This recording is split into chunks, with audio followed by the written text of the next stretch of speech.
All right, so this is my very late homework. I just looked online and thought, oh man, this is almost 2 weeks late, but I'm gonna get it in anyway. So my goal is to, or my project is to create a center for racial reconciliation, which will be a 501c3. So the idea is to have the church and the community partner up on an institute that will impact both the church, Living Spirit, and the community of South Minneapolis. And that's just the starting point of who I want to impact. So it would be Minneapolis, St. Paul, Minnesota, and then also an international kind of flair to it. But it would be the Center for Reconciliation. It will have three components. Number one, it will be a place where you can learn the skills of peacekeeping. So it doesn't have to be just face-to-face. It can also be online.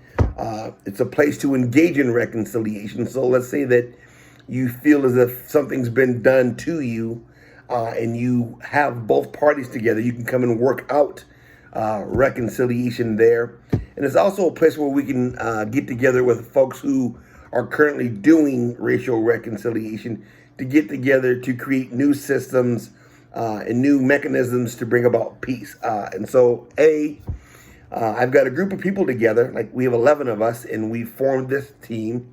And some of the team members are creating the 501c3.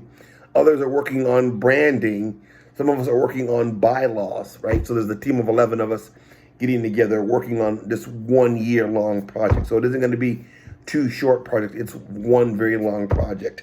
And again, we're going to teach and train folks in the community how to be better reconcilers by providing a curriculum based upon higher ed. So there are multiple professors and workers who do this work who are willing to give the training away, but you can't always do everything pro bono. So the curriculum will be offered to the community for free, but it will be presented and guided by professionals who are in higher ed, who are going to be getting paid through the nonprofit. So the nonprofit, the Center for Racial Reconciliation, will then pay these professionals to then provide free curriculum or almost free to the community. It's a place where folks can actually engage in reconciliation. So a place where you have two people who are at odds can come to the center and then actually through dealing with the curriculum can literally work out their problems and see. It's also a place where we have individuals that can create new systems and new ways of engaging in reconciliation. So that's the project. I think the highs of the project are exactly getting to meet with a diverse group of individuals who are highly trained and highly skilled. So that's a very high. So far, there haven't been any lows, right? If there's any lows, it's the idea of waiting for the institution or the group, the organization to actually fully bloom and to engage in the city of Minneapolis, St. Paul, Minnesota, and then impacting the whole entire nation. And then also there's an international flair. So there's some folks that I know that are overseas that are going to partner with us also. And so those are the highs, I guess. And again, the low is waiting for it to actually be done. I think some of the things that I've come to realize with a project this large, that you need a team of individuals that are highly motivated and highly skilled. So I've got some other people that I've known for years working on this project. I've got some therapists, some coaches. I have a lawyer.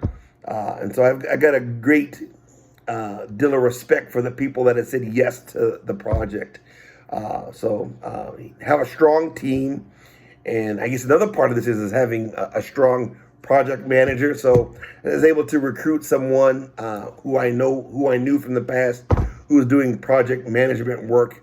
And so I guess I was able to get this group of individuals together based upon just being consistent in my studies of racial reconciliation. So that's good. There's 11 of us on the team, and we're plugging away. If I had to give any kind of some sort of a statement on the do's and don'ts, number one, I think it's important that the group of individuals that I've formed have been built upon building strong relationships while doing racial reconciliation over the last, over 10, 15 years, almost 20 years of me teaching and training, meeting people, building relationships with them, staying in contact with them.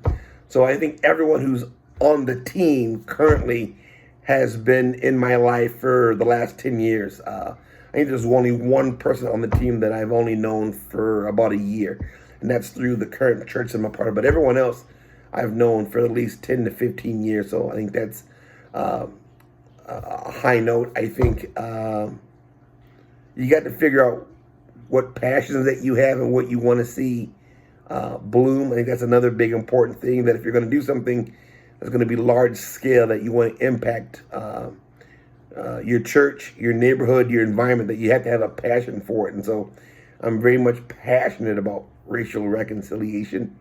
That's about it, right? So I'm creating a center for racial reconciliation, and hopefully at the end of the year, we'll be able to open it up and to move forward.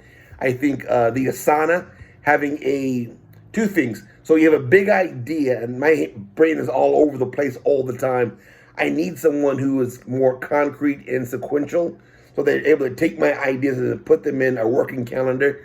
So we are using the Asana webpage, which gives us an opportunity to lay everything out. We've got benchmarks, and we've got we have benchmarks that need to be accomplished. And so I have a very strong project manager, and I have people who are competent, that are able to do the work, that are head out and to put my vision into concrete blocks. So that's my project.